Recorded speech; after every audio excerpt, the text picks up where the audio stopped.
The kingdom of Corona was always bright and warm, especially during the annual Lantern Festival.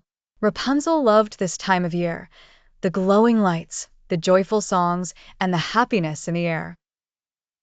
But this year, something was very wrong. Snow covered the streets, ice clung to the trees, and the river was frozen solid.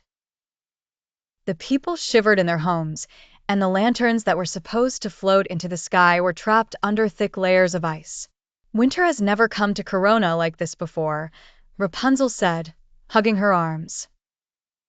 Something is not right. Flynn Rider, now known as Eugene, wrapped a blanket around her.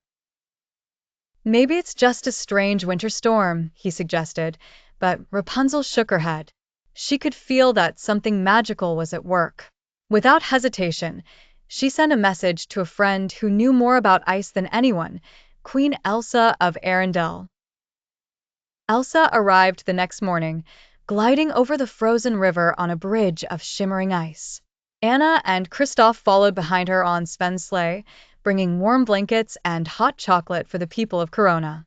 Elsa looked around in concern. This cold isn't natural. Someone or something is keeping the warmth away.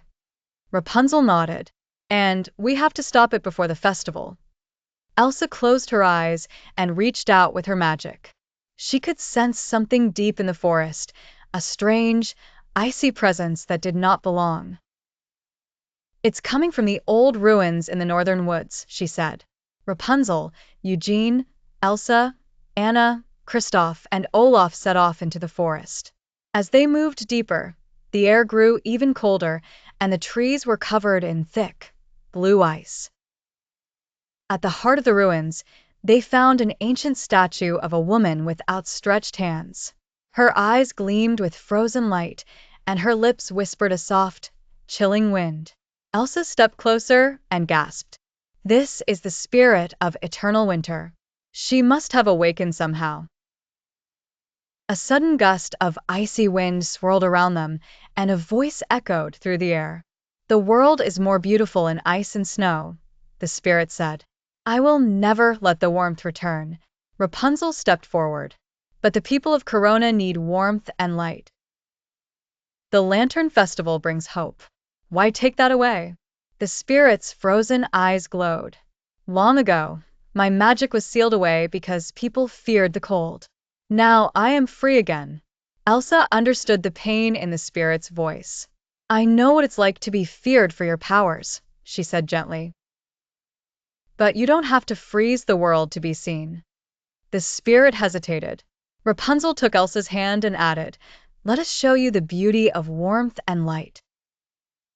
With Elsa's guidance, the spirit slowly let the ice melt. The cold lifted, the river flowed again, and the people of Corona cheered as the warmth returned. That evening, the Lantern Festival was held as planned, but this time, it was even more special.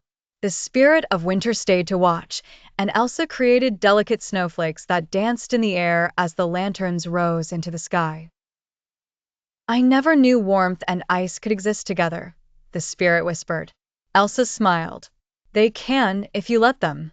As the sky filled with glowing lanterns and sparkling snowflakes, Rapunzel, Elsa, and their friends watched with happiness. The Winter Lantern Festival was more beautiful than ever before, a reminder that even in the coldest times, warmth and light could always shine through.